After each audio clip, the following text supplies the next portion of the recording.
भाई साहब नमस्कार, आवाज आ रही है ना?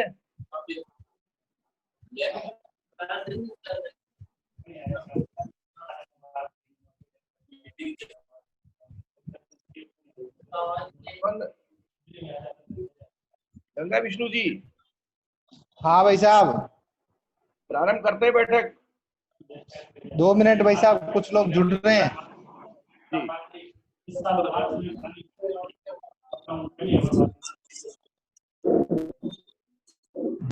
कुछ लोग आए नहीं अभी तक भाई साहब, जोधपुर के 3 लोग ही आए हैं अभी। अच्छा अच्छा, ठीक ठीक। मैं रिंग कर रहा हूँ।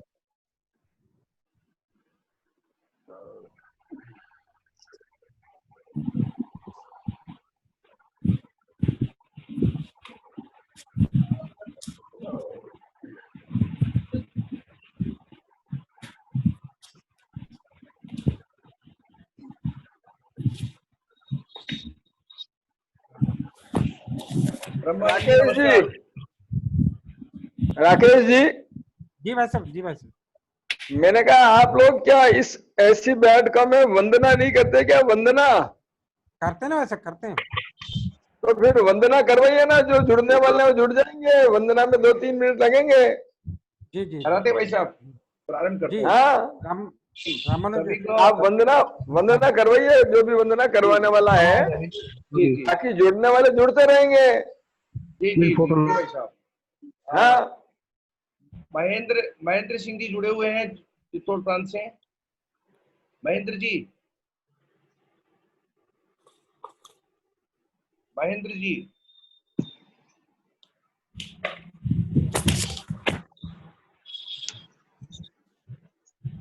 Mahendra Singh ji,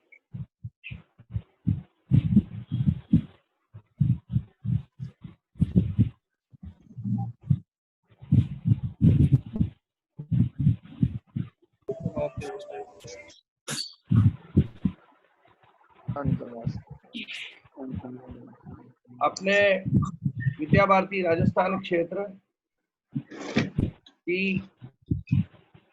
ICT e learning से संबंधित क्षेत्र की यह 16वीं बैठक प्रारंभ कर रहे हैं।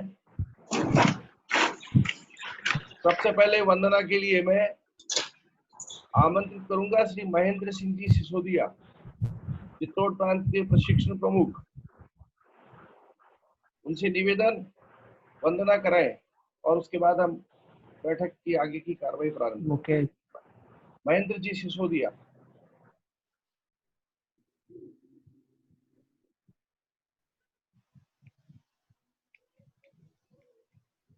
महेंद्र सिंह जी, वो इस समय कट गए दिखते हैं। तो दिव्या जी आप करा दीजिए।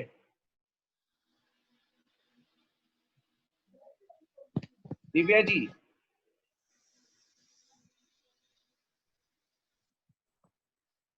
दिव्या जी गुप्ता। वो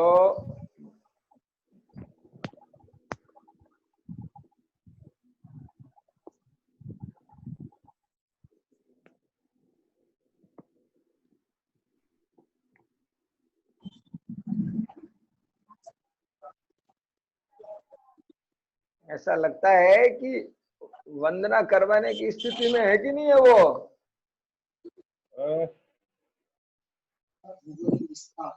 आप बिना योजना के किसी को भी कहेंगे तो कैसे काम चलेगा भाई? जी जी, बहुत बात ठीक है भाई साहब। पहले था लक्ष्मण जी। जी दिव्या जी, दीप ज्योति परम ज्योति, दीप ज्योति जनार्दन।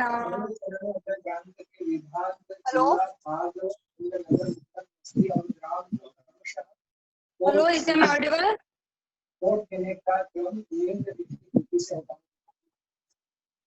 दूसरे चरण में हेलो, जी जारी रखिए दिव्या जी, आप आवाज आ रही है आपकी, जारी रखिए।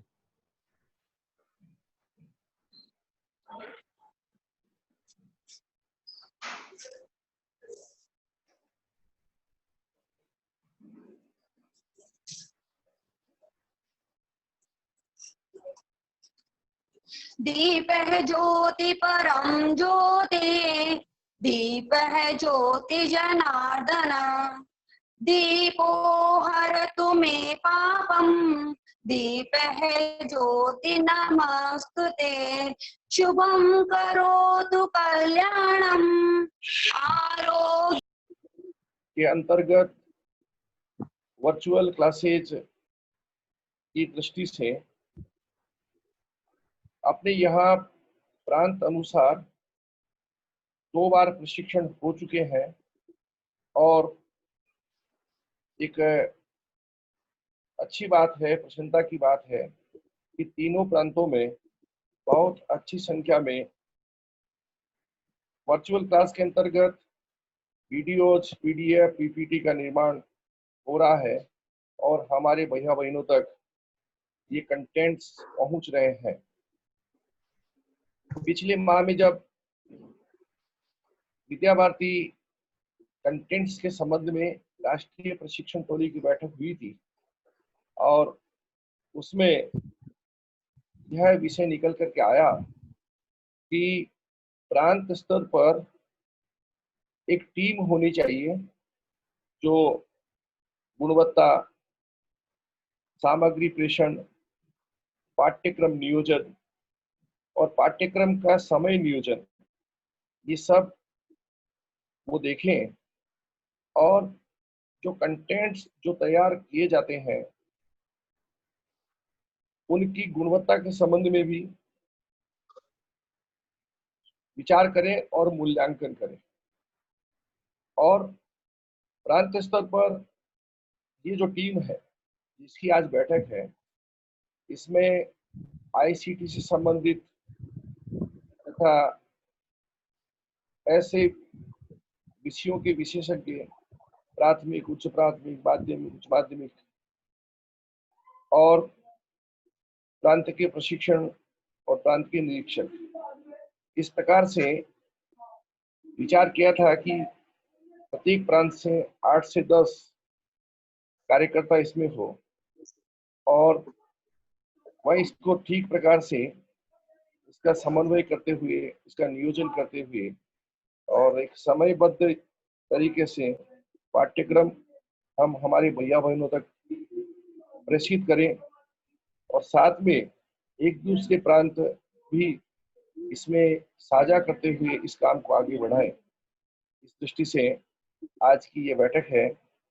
बैठक के लिए मैं आमंत्रित करूंगा, निवेदन करूंगा आदरणीय राकेश जी शर्मा से कि आज की बैठक में जो विषय है, जो सोच रहे हैं, उसके संबंध में दिशा निर्देश, मार्गदर्शन करने की कृपा। आदरणीय राकेश जी। आप सभी को नमस्कार।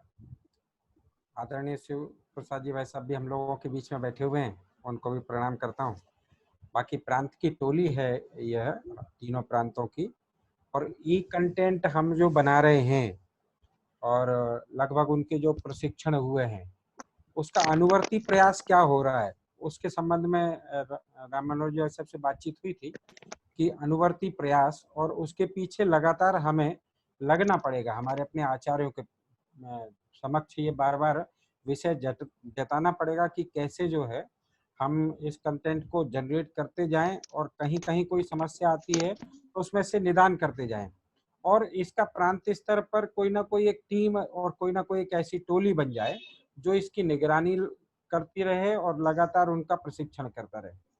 वास्तव में ये जो परिस्थितियां हैं, इन परिस्थितियों में हमारे अपने विद्यालय को आईसीटी युक्त हमने बनाना चाहिए। आईसीटी, मेरा विद्यालय आईसीटी युक्त, तो इसको अपन इस पर चर्चा करने वाले हैं, इस पूरे उस पर कि विद्यालय आईसीटी युक्त होगा तो क्या होगा, क्या होना चाहिए, फिर भविष्य की चुनौतियां क्या क्या हैं और उनमें से हमारे भविष्य का स्कूल कैसा होगा और उसके लिए क्या रास्ते होंगे, और इसके बाद जो हमारे अपने जो प्रशिक्षण संपन्न हुए हैं उनके बाद उनका अनुवर्ती प्रयास कितना हो रहा है, और विद्यालय में अगर आईसीटी सेंटर डेवलप करना पड़ा तो क्या क्या चीजें होंगी। ये 4 बिंदुओं पर अपन लोग आपस में चर्चा करेंगे।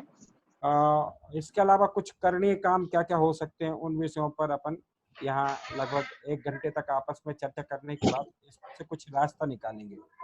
तो एक छोटा सा विषय केवल ध्यान में आ जाए, इसलिए मैं आप लोगों के सामने रख रहा हूँ। और रखने के बाद जो है मुझे लगता है सीधे ही सीधे हम उस विषय से जुड़ेंगे।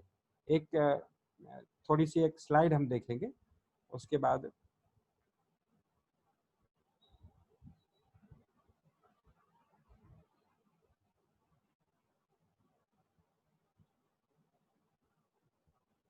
इसमें बीच बीच में आपके कोई सुझाव होते हों अगर, तो वो भी चैट बॉक्स में आप लिखते जाएंगे। और कोई बात ध्यान आ रही है, कोई विषय ध्यान आ रहा है, तो हम उस विषय को अपनी चैट बॉक्स में जाकर ये लिख देंगे। अपना मोबाइल अगर आड़ा कर लेंगे तो ज़्यादा मुझे लगता है कि सीधे से हमें दिखाई देगा ये पीपीटी। तो ये जो बात है कि हमारा अपना जो विद्यालय है ये आईसीटी युक्त हो, तो आईसीटी युक्त विद्यालय हो अगर क्या हो, तो हमें ये विचार करना पड़ेगा कि हमारे विद्यालय में चूंकि ये परिस्थितियां ऐसी हैं, इन परिस्थितियों में हमारे विद्यालयों को सक्षम बनाना पड़ेगा, दृढ़ बनाना पड़ेगा कि वो जो है ई लर्निंग वर्चुअल क्लास पर जो है ये काम कर सके। तो मूल रूप से हार्डवेयर, सॉफ्टवेयर, इंटरनेट ये हमारे विद्यालयों में ये बढ़ाने पड़ेंगे, इनकी गुणवत्ता बढ़ानी पड़ेगी। हार्डवेयर यानी कंप्यूटर्स जो हैं हमें ये अच्छे प्रकार से खरीदने पड़ेंगे, कुछ सॉफ्टवेयर्स पर काम करना पड़ेगा जो वर्चुअल क्लास चलाने के लिए काम आ सकते हैं। ऐसे कुछ सॉफ्टवेयर हैं, उन सॉफ्टवेयरों को हमारे विद्यालयों में रन करना, उनका आचार्यों का प्रशिक्षण। और लगभग अब वो समय खत्म हो गया केवल कंप्यूटर के आचार्य हैं, कंप्यूटर के जानकार होंगे।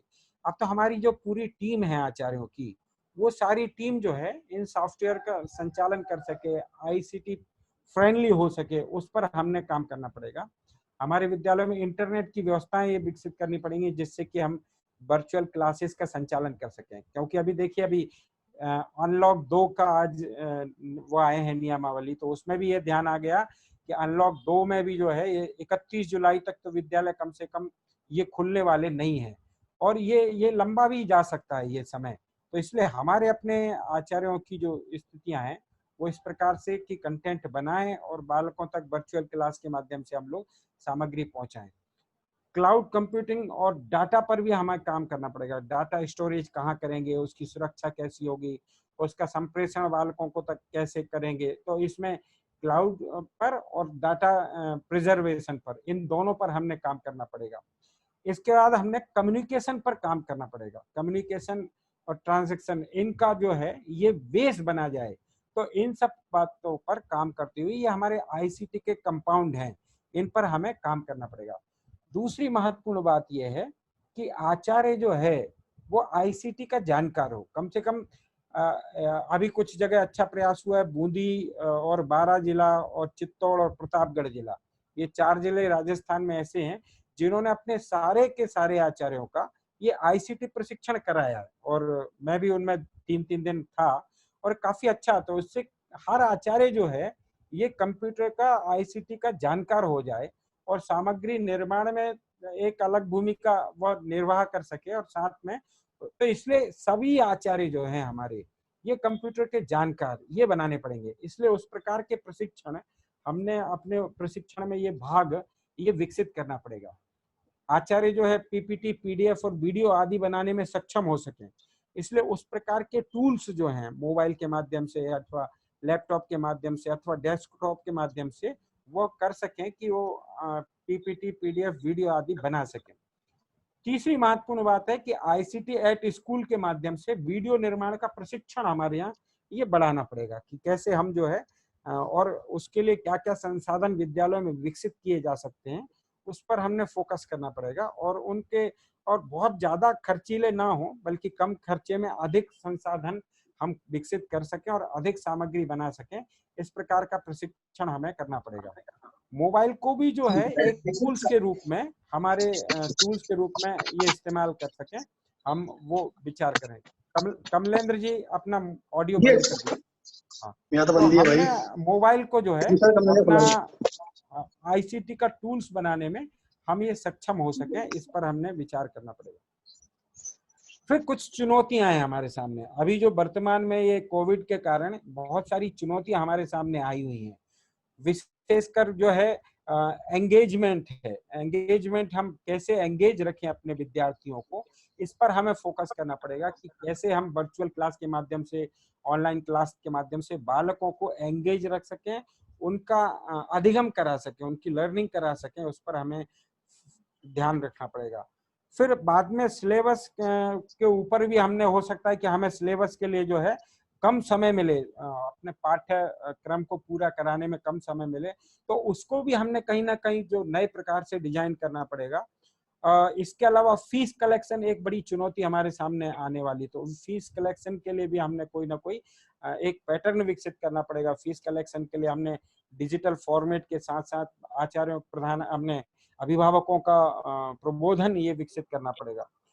सोशल इमोशनल जो संबंध हैं, उस पर भी हमने कोई ना कोई चीजों पर विकसित करना पड़ेगा कि हम जो है कैसे अपने विद्यार्थी, उनके परिवार, इनके बीच में इमोशनल टच वो विकसित कर सकें, क्योंकि ये इसके कारण, कोविड के कारण संबंधों पर भी जो असर आ रहा है उसको हमने, फिर टीचर्स को जो है, हमारे शिक्षकों की कैपेसिटी बिल्डिंग पर हमने काम करना पड़ेगा कि वो सक्षम बने इन सब के साथ में। और इसके साथ में महत्वपूर्ण है फिजिकल हेल्थ पर हमें ध्यान देना पड़ेगा कि अगर मान लो भविष्य में हमारे विद्यालय खुलते हैं तो इन सब चीजों में से हम कैसे रास्ता निकालें, इन चुनौतियों में से, और इसके पर हमने काम करना पड़ेगा। तो ये कुछ प्रमुख चीजें हैं, जो चुनौतियां हैं, जिस पर हमने काम करके आगे बढ़ना चाहिए। तो इसके अलावा कुछ और तात्कालिक समाधान जो हो सकते हैं, तो हमने अपने स्कूलों को जो है अपग्रेड करना पड़ेगा, इनके टेक्नोलॉजी इंफ्रास्ट्रक्चर को जो है हमने अपग्रेड करना पड़ेगा। एक बड़ा काम ये है, तो इसलिए आईसीटी एट स्कूल हम जो बात कह रहे हैं बार बार, तो हमारे अपने विद्यालयों में इस प्रकार के संसाधन विकसित कर सकें, स्कूलों को अपग्रेड कर सकते हैं, टेक्नोलॉजी को अपग्रेड कर सकें, इस पर हमने एक बहुत तेजी से इस पर काम करने की आवश्यकता है। दूसरा, सेफ्टी, सिक्योरिटी, हाइजीन, इस पर हमें काम करना पड़ता है। इसका बिहेवियर जो है हमने ये विकसित करना पड़ेगा अपने विद्यार्थियों के बीच में भी। तो इसलिए ये कुछ जो उपकरण हैं, जैसे हाइजीन मशीन है, या पूरे कैंपस को जो है हाइजीन करते हैं, इस प्रकार के टूल्स हैं, या वो मशीन है जिनसे हम उनके टेम्परेचर को जांच सकते हैं, या इन सब पर भी हमें अपने विद्यालयों को अपग्रेड करना पड़ेगा, उनको इस विषय में हमने। फिर उसके बाद हमारे अपने पूरे स्टाफ को ट्रेंड करना पड़ेगा कि जो कोविड रिलेटेड जो है कैसे बिहेवियर करना है उनको, उनको भविष्य में, उस प्रकार से हमारे अपने आचार्यों को, हमारे अपने प्रधान आचार्य स्टाफ को जो है इस प्रकार से ट्रेंड करना पड़ेगा। फिर हमने डिजिटलाइज पैटर्न पर कुछ चीजें, फीस कलेक्शन है, पेमेंट है, इस पर भी जो है हमने डिजिटल फॉर्मेट में विकसित करना है। तो वैसे तो राजस्थान में बहुत सारी चीजें जो है सॉफ्टवेयर हैं यहाँ चल रहे हैं, उसके माध्यम से डिजिटल पेमेंट होता है, पर इसको जो है हमने एक अभियान के रूप में हमने ये विकसित करना पड़ेगा। फिर इसके अलावा स्टूडेंट, पेरेंट्स की स्किल्स ये बढ़ानी पड़ेगी, रिस्ट्रक्चर करना पड़ेगा हमने क्लास के शेड्यूल को, कैरिकुलम को, इन पर हमने काम करना पड़ेगा। असेसमेंट को हमने रिस्ट्रक्चर करना पड़ेगा कि कैसे जो है हमारे भविष्य की परीक्षा होगी और इसमें कैरिकुलम होगा, पाठ्यक्रम होगा, उसके शेड्यूल, इसको हमने सारा का सारा सेटअप करना पड़ेगा। काउंसलर जो है, काउंसलिंग सेशन की जो हमने सेटअप करना पड़ेगा, क्योंकि जो स्ट्रेस है हमारे विद्यार्थियों के बीच में, हमारे अभिभावकों में, हमारे टीचर्स में, उसके बीच में से हमने काम निकाल कर उसको स्ट्रेस मैनेजमेंट के लिए काउंसलर, हमने इस पर हमने काम करना पड़ेगा, काउंसलिंग पैटर्न हमने विकसित करना पड़ेगा। फिर बाद में हमने हेल्थ वर्कर्स के साथ कोलैबोरेशन जो है ये बढ़ाने पड़ेंगे। तो ये कुछ प्रमुख चुनौतियां जिनमें से हमने कुछ समाधान निकालने पड़ेंगे। फिर परिवर्तन कुछ करना है, तो जैसे माप में हम बताते हैं गवर्नेंस लेवल पर क्या परिवर्तन करना है, मैनेजमेंट लेवल पर क्या परिवर्तन करना है, टीचिंग लर्निंग लेवल पर क्या परिवर्तन करना है, एडमिनिस्ट्रेशन पर क्या परिवर्तन करना है। तो कोविड भी हमें ये सिखा रहा है कि हमें कुछ चीजें जो है इस प्रकार की, इसमें परिवर्तन करना पड़ेगा मैनेजमेंट लेवल पर। फाइनेंशियल अगर हमने इसमें कुछ चेंज करना है तो हमें कुछ ध्यान में रखना पड़ेगा कि स्कूल की जो नीड है, उसका जो अकाउंट है, उसमें हमने कुछ ना कुछ हेल्थ पर, सेफ्टी पर, और इसके अलावा टेक्नोलॉजी पर ये इन्वेस्ट करना पड़ेगा। तो ये पहला जो है फाइनेंशियल जो है, इस पर हमने फोकस करना पड़ेगा कि हमारे अपने जो कार्यकर्ता हैं, वो मैनेजमेंट के लोग हैं, उनका इस प्रकार का प्रशिक्षण हो कि अभी हेल्थ पर हम ज्यादा खर्च करते नहीं है, पर विद्यालयों में इस प्रकार के हेल्थ एंड सेफ्टी पर ये इन्वेस्टमेंट करना पड़ेगा, टेक्नोलॉजी पर इसमें इन्वेस्टमेंट करना पड़ेगा। ये फाइनेंशियल दृष्टि से हमने अपने विद्यालयों को विकसित करना पड़ेगा। ऐसी प्रकार ह्यूमन रिसोर्स पर जो है हमने अपना ऑर्गेनाइजेशन स्ट्रक्चर जो है उसमें अपनी टीम को इस प्रकार से भी जोड़ना, नए नए लोग इस प्रकार के जोड़ना जो आईटी फ्रेंडली हो, ये सारे के सारे ह्यूमन रिसोर्स पर भी हमें काम करने की आवश्यकता है, टेक्नोलॉजी पर करने की आवश्यकता है, पेरेंट्स और स्टूडेंट के सेटिस्फेक्शन पर हमें काम करने की आवश्यकता है कि कम से कम जैसे अभी बड़ी मांग उठ गई कि भाई स्कूल नहीं तो फीस नहीं, सोशल मीडिया पर बड़ा एक प्लेटफॉर्म चल पड़ा लोगों में, कई हम जब स्कूल नहीं जा रहे हैं, टीचर हम पे ध्यान नहीं दे रहा तो फीस क्यों देना। अरे भाई शिक्षक हैं, आचार्य हैं, उनको भी उनका भी जीवन यापन है, तो ये इस प्रकार का जो है उनका सेटिस्फेक्शन करते हुए उनके बीच में हमने प्रबोधन ये बढ़ाने पड़ेंगे। तो ये कुछ प्रमुख चुनौतियां जिन पर हमने काम करना पड़ेगा। फिर स्टूडेंट स्तर पर कि हमने हाइब्रिड लर्निंग मॉडल ये खड़े करने पड़ेंगे। फ्लिप क्लासरूम अगर हम करते हैं, क्लासरूम को अवॉइड करते हैं, तो आधे समय क्लासरूम और आधे समय वर्चुअल क्लास, तो कैसे हम इसको मैनेज कर पाएंगे, इस पर हमें विद्यार्थियों की प्रबोधन की आवश्यकता है। ऑनलाइन और पर्सनल असेसमेंट पर जो है इस पर काम करने की आवश्यकता है कि विद्यार्थियों का प्रबोधन इस प्रकार से हम कर सकें कि विद्यार्थी इसमें सेल्फ असेसमेंट पर भी अपने आप को फोकस कर सके, स्वयं पढ़े वो। इस प्रकार से हमने कुछ करना पड़ेगा। स्टूडेंट ड्राइविंग एजुकेशन, खुद विद्यार्थी जो है इन सब चीजों को विकसित कर सके। तो ये कुछ प्रमुख चुनौतियों में से रास्ता निकालते हुए हमने अपने बालकों को प्रेरित करना। इसके अलावा टीचर्स लेवल पर जो है हमने कुछ चीजें ये विकसित करनी चाहिए जो आपके सामने दिख ही रही हैं, जो बात करते आ रहे हैं कि हमारे अपने जो आचार्य हैं वो सक्षम बने, टेक्नो फ्रेंडली बने, नए प्रकार से असेसमेंट करने के लिए वो तैयार हों, कस्टमाइज कर सकें, वो अपना 1-to-1 मॉनिटरिंग की उनकी पैटर्न ये विकसित कर सकें। ये कुछ विशिष्ट जो चीजें हैं हमारे अपने आचार्यों के स्तर पर भी, बच्चों के स्तर पर भी हमें विकसित करना है, मैनेजमेंट लेवल पर भी विकसित करना है, तो टीचर्स लेवल पर भी हमें अपने आप को अपडेट करना पड़ेगा। पेरेंट्स को जो है हमने ये सिखाना पड़ेंगे कुछ बातें कि बच्चे अगर वर्चुअल क्लास में आएंगे तो उनको कैसे हमने निगरानी रखें, उनके बीच में हम कैसे उनके बीच में निगरानी रखते हुए उनको प्रेरित कर सकें। तो हमें अभिभावकों के प्रबोधन में भी ये कुछ जो चीजें हमारे सामने दिख रही हैं, इसके बारे में हमने फोकस करना पड़ेगा कि अभिभावक भी जो है बच्चों के साथ फ्रेंडली हो सकें, टेक्नोलॉजी के प्रति वो फ्रेंडली हो सकें, विद्यालयों के प्रति उनके प्रति मन में एक अच्छे भाव जगें और वर्चुअल क्लास को भी वो इस प्रकार से ले पाए। तो इन सब चीजों पर पेरेंट्स को भी हमने ये विकसित करना पड़ेगा। अब देखिए भविष्य का स्कूल क्या होगा। कोविड-19 जो है भविष्य के स्कूलों की स्थिति ये बदलने वाला है, तो हमें कुछ चीजें दिख रही हैं कि ऑनलाइन क्लास है, उसके लिए स्मॉल ग्रुप हमने बनाने पड़ेंगे, थर्ड पार्टी ऑनलाइन कंटेंट हमने विकसित करने पड़ेंगे, 1-to-1 मॉनिटरिंग हमने ये विकसित करनी पड़ेगी, ऑनलाइन को करिकुलम क्लासेस हमने बढ़ानी पड़ेंगी।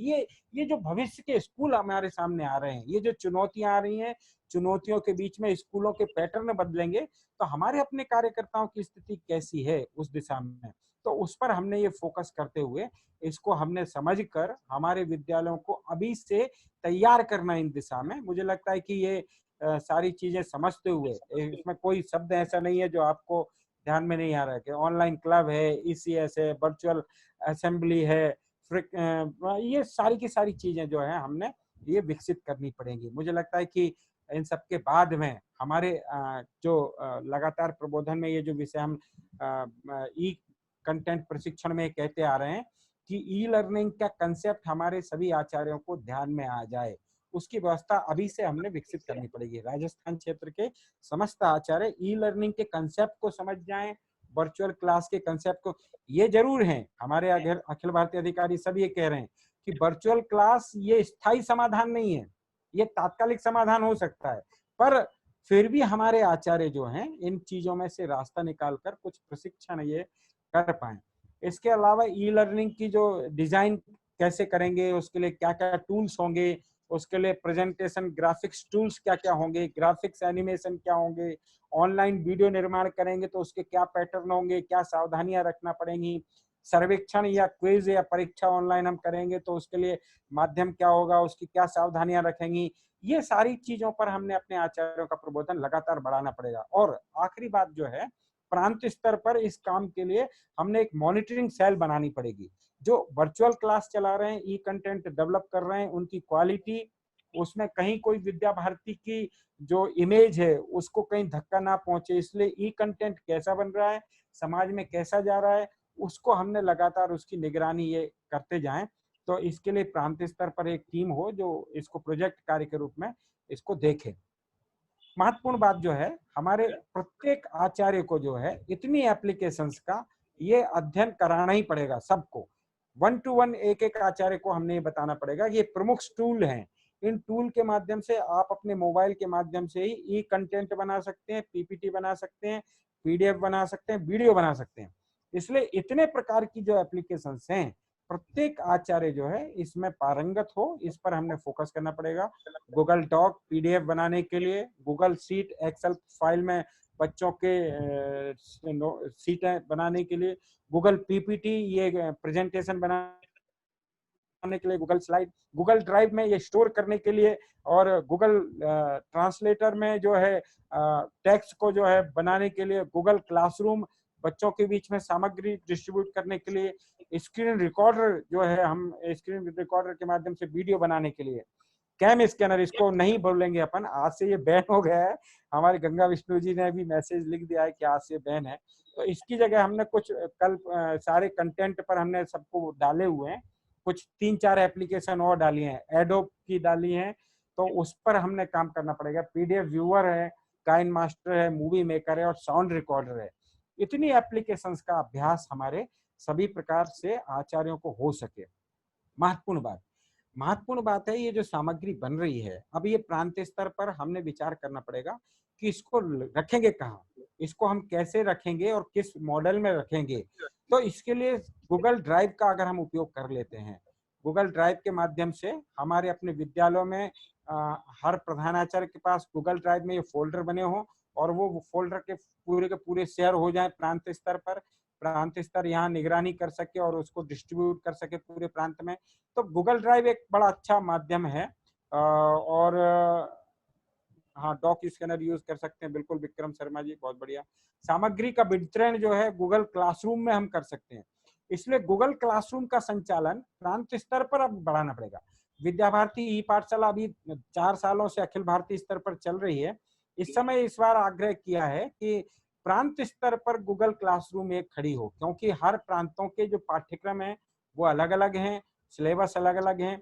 तो इसलिए प्रांत स्तर और अखिल भारतीय स्तर की संयुक्त मिलजुल कर एक क्लासरूम अपन ऐसी बनाए कि जोधपुर प्रांत की एक क्लासरूम है तो उसमें एक दिन जोधपुर प्रांत कंटेंट डाले, एक दिन अखिल भारतीय स्तर से कंटेंट डल जाए, अथवा विद्यालयों के गूगल क्लासरूम कैसे बन जाए, इस पर अपन अभी चर्चा करेंगे, तो फोकस करेंगे।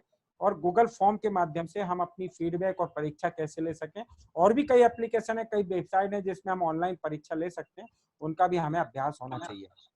फिर अब ये आईसीटी युक्त विद्यालय हो तो हमने क्या फोकस करना पड़ेगा कि 500 विद्यार्थियों पर कम से कम 20 कंप्यूटरों की लैब ये हमारे विद्यालयों में विकसित करनी पड़ेगी, और कम से कम 2 कंप्यूटर या 3 कंप्यूटर आचार्य ये हमें बढ़ाने पड़ेंगे। क्यों? क्योंकि अब हमारे पास वो कार्य दिवस जो है 220 दिन नहीं मिलेंगे, हो सकता है 120 दिन 125 दिन मिले। तो इसलिए हमने टेक्नोलॉजी की मदद से जितने दिन विद्यार्थी आ रहा है उसको हमने कुछ चीजें सिखा सके, तो इसलिए हमारे कंप्यूटर रूम कैसे होंगे। फिर उसके बाद हमारी स्मार्ट रूम, हमने स्मार्ट क्लास विकसित करनी पड़ेगी विद्यालयों में। कोशिश ये करेंगे 2D 3D एनिमेशन के माध्यम से, ग्राफिक्स के माध्यम से हम सब्जेक्ट पढ़ा सकें। कंप्यूटर पढ़ाना एक बात है, कंप्यूटर लैब में कंप्यूटर पढ़ाएंगे, पर स्मार्ट क्लासरूम में सब्जेक्ट पढ़ाएंगे हम। फिजिक्स है, केमिस्ट्री है, मैथ्स है, बायोलॉजी है, अथवा ये सारे सब्जेक्ट हैं छोटी कक्षाओं के, तो हमने ये सारे स्मार्ट क्लास में विकसित कर रहे हैं।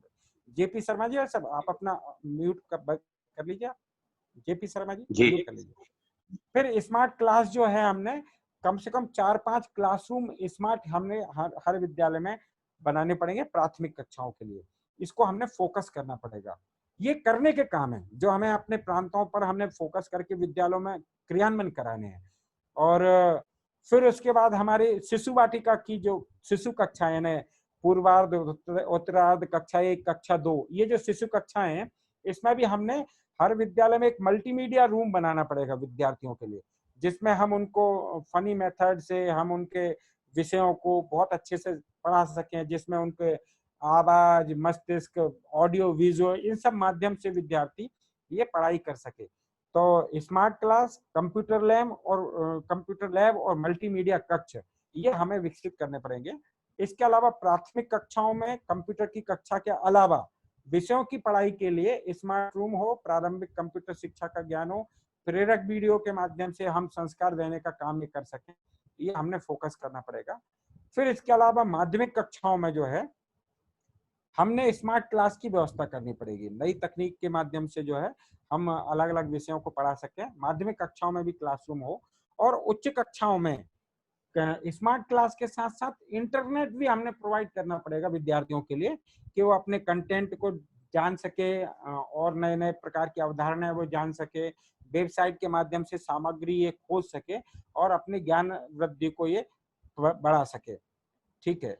इसके अलावा कार्यालय जो है हमारे कंप्यूटराइज्ड होने पड़ेंगे। कार्यालय में कंप्यूटर हो, कंप्यूटर इंटरनेट हो, एसएमएफ सॉफ्टवेयर और प्रांत में आपके राजस्थान क्षेत्र में बहुत अच्छा, पर उसका उपयोग बढ़ जाए, सब लोग उसमें परफेक्ट हो जाए जो सॉफ्टवेयर चल रहा है। और टेली अकाउंटिंग तो अब खैर आवश्यकता नहीं, प्रांत में आपका जो सॉफ्टवेयर है उसमें अकाउंटिंग की व्यवस्था है ही, तो उस पर हमने फोकस कराना पड़ेगा और उसमें सबको तज्ञ बनाना पड़ेगा। अब हमारे स्मार्ट रूम बनाने पड़ेंगे, कक्षा मतलब जो स्टाफ रूम है उसको भी स्मार्ट बनाना पड़ेगा, यानी उसमें भी कंप्यूटर हो, इंटरनेट की सुविधा हो, जिसमें से डिजिटल फॉर्मेट से वो सामग्री निकाल सकें। ऑडियो वीडियो लाइब्रेरी हमें विकसित करनी पड़ेगी। ये कुछ काम हमें, प्राचार्य को भी अब ये नहीं कह सकता प्राचार्य की अब आयु हो गई भाई साहब 50 साल हो गए, अब कहाँ कंप्यूटर सीखूंगा।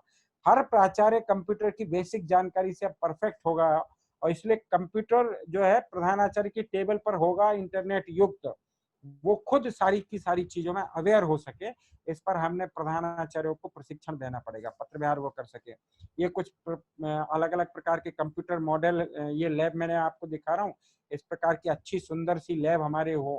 कंप्यूटर लैब कचरा घर ना हो, डंपिंग स्टेशन ना हो। कोई कंप्यूटर बिगड़ गया, उपकरण बिगड़ गया तो हमने डंपिंग कर दिया वहां। सबसे अच्छा केंद्र होना चाहिए कंप्यूटर लैब।